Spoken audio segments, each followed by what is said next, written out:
than Gisela. I think it's close, right? So with that in mind, how do we rate it? It's definitely in the A minus range. It's like A minus, A plus, I'd say.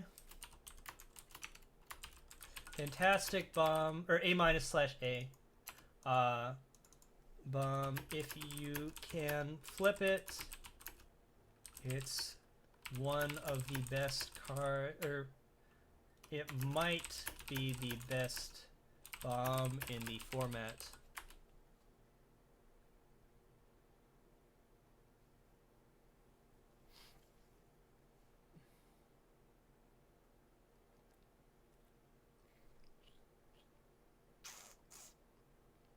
Oh, that's true. For some reason, I had it in my mind that you had to have instant sorceries in the yard. I guess that's not quite that good. Nah, Gisela would still be better. You're right. You're right. Gisela would definitely be better than Docent, even in the deck. Yeah. Never mind. I was confusing this effect with this effect. Homunculus and Docent are different. Worth remembering, but still really good.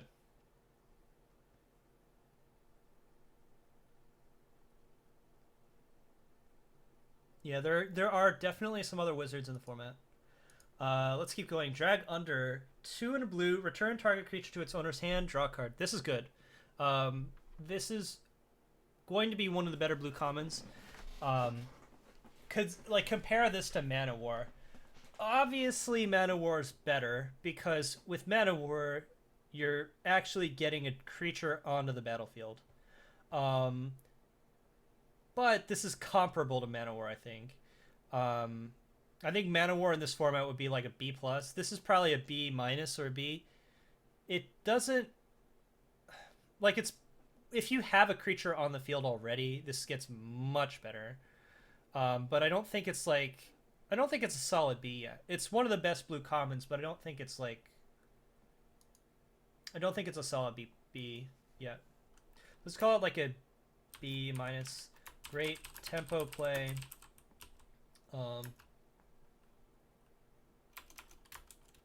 Yeah, just that's all you have to say here. This will be a good card. You will be happy to have this in your deck, I think. All right, the first emerge card we've seen, Drownyard Behemoth, which is 9 mana for a 5/7 with flash. Are you playing that? No, but it does have emerge for 7 in a blue, which is pretty expensive. But remember that there are a fair amount of creatures that you can sacrifice as emerge fodder and are designed that way. In fact, let me find a preview for you. This is one of those creatures. Enlightened Maniac, 3 in a blue for a 0/2. But when it enters, you get a 3/2 colorless Eldrazi horror onto the battlefield. This is going to be... I'm going to say this right now. This is one of the best 2 or 3 blue commons. Just saying that right now. This is going to be a very high pick. And the reason I think that is because of these emerge cards. Like, if you play Enlightened Maniac turn 4, right? So you have your 3/2 colorless Eldrazi Horror, and then you play Drownyard Behemoth or Elder Deep Fiend the turn after, or like there's so many things you could do. You're probably gonna win that game, and that's just gonna be a really, really good play. So I don't know. This is definitely a build around. I think you won't be able to shove this into any old blue deck and have it be good, but it's good in the decks that have value to sack to it, basically. So how do we rate it? Let's rate this a C plus. I like C plus. It does you have to do a lot of work to make it work, but when it works, it's good. Requires some setup, but there are plenty of value creatures to sack.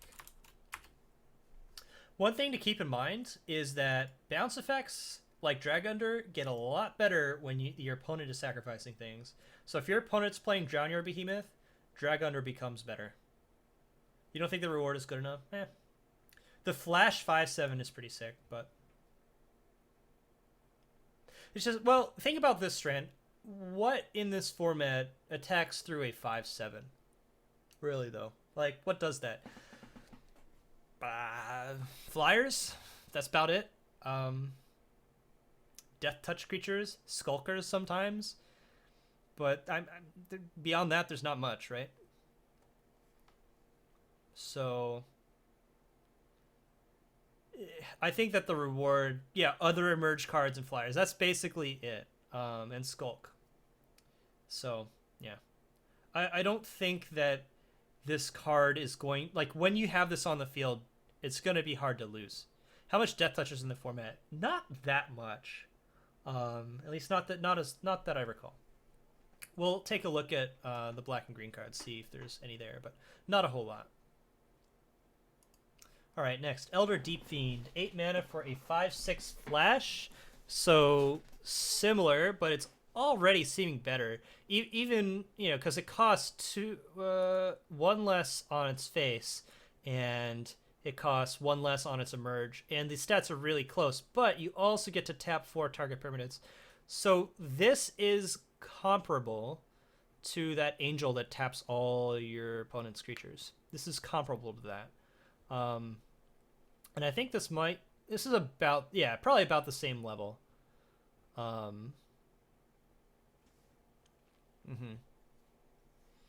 So this is probably like a B. Eldrazi Octopus. Yeah, they're knocking out all the different creature types they can find. Cast upkeep, tap lands. Yeah. Gotta get that value, though. It's basically silencing your opponent. Yeah, I don't know. I like it. It's good. Let's call this like a B-. Good reward for the Emerge deck. Tapping 4 permanents is a lot of permanents. Alright, Enlightened Maniac. This is going to be one of the chase commons, I think. B- is a little awkward to sack and not get to take much advantage of the tap creatures. Well, this is what we're talking about, though, Strand. Like, this is the kind of creature that we want to be sacking. This is the enabling for the Emerge archetype. And just to be clear, Emerge is in 3 colors. It is in blue, black, and green. And if you are playing the Emerge deck, this is what you want to sack. If you aren't playing Emerge, this is probably a C, right? It's playable. It makes a 3/2 and chump blocker. That's, you know, what it does. But if you are playing Emerge, this is probably closer to a B or B-, because this is exactly the kind of thing you want to be sacrificing. And this, by the way, is a reason to play Displays. So this is one of the most synergistic cards in blue, and as such, I think it's going to be a really high pick. So let's call it a B-/B. Really synergistic card, and if these are passed to you, you know blue is open. I think that's how it's going to be. If you get these passed to you, you know blue is open. It's fuel, yeah. This is more fuel. Exultant Cultist, same kind of thing. 3 mana for a 2/2, and when it dies, draw a card. Yeah, fantastic in the Emerge decks. So the more of the Eldrazi you have, the more of these cultists you want to have, which is cool design. I like it. Now, how good this is compared to Enlightened Maniac, I don't think it's quite as good as the Enlightened Maniac. I think I'd rather have the 3/2 body than the card, even though this is 1 cheaper. That's kind of a disadvantage in a weird way, because you actually want the creature you're sacking to have a lot of mana cost. So I think that we want to call this like a B-. Not quite as synergistic, but it probably stands a little better on its own. So let's call this just B-. The other nice thing about Enlightened Maniac is it gives you 2 bodies to sack. Not that sacking a body with converted mana cost 0 is that helpful, but it does reduce the cost a little bit because it allows you to pay Emerge than the true converted mana cost. So let's call this a B minus.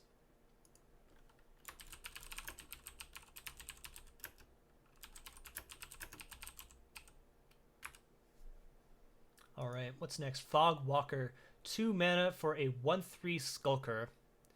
When Fog Walker enters the battlefield, target creature and opponent controls doesn't untap during its controller's next untap step.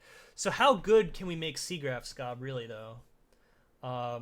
More good ETB, by the way. This makes Displace even better. So Enlightened Maniac, Fog Walkers, if you have enough of these, you can make Displace worth it.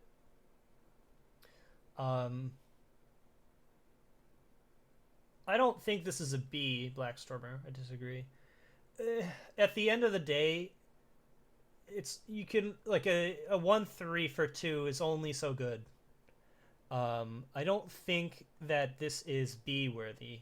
It is a good C. I think it's like a C plus. Yeah, Frostlinks was a 2/2 for 3. Yes, it doesn't tap the creature. Also true. It prevents it from untapping. And it does have Skulk, which is also kind of relevant.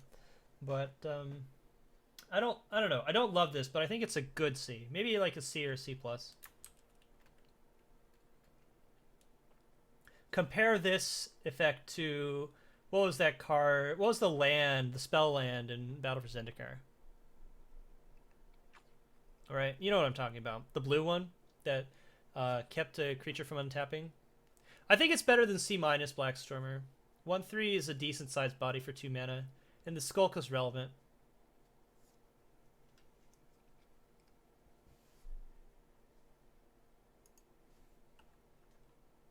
This is not a card you want to play on turn 2. It's also just so beautiful. It is very nice art.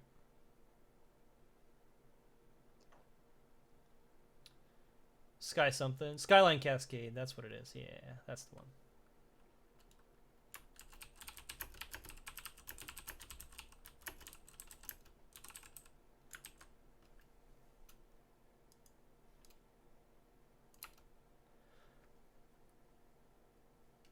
Though note that Spirits does have more than one way to tap opponent's creatures, so note that the Spirit is relevant. The type line is relevant.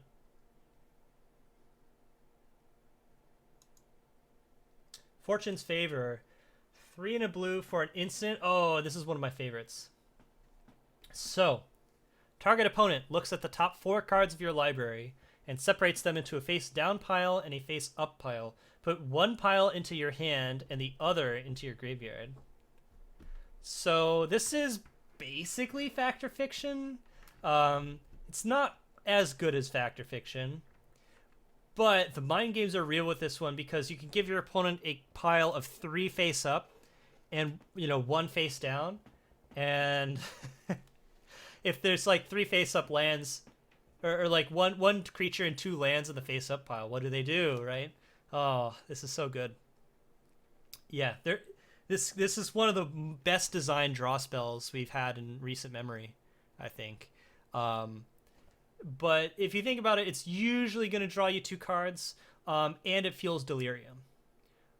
So I like it. I like it a lot. I think this is probably like a B minus. You don't want to have too many of these in your deck, but you're going to take this pretty high.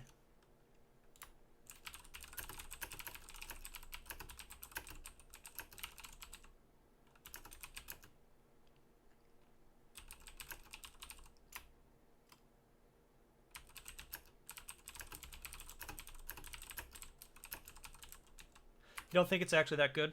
I think it's on average going to draw you 2 cards at instant speed, and sometimes it'll draw you 3 cards. That's not bad. Also, if you want things to go to the yard, it's better. I think the fact that Delirium's in the format and the fact that blue, especially blue-black, cares about the graveyard, it's worth it.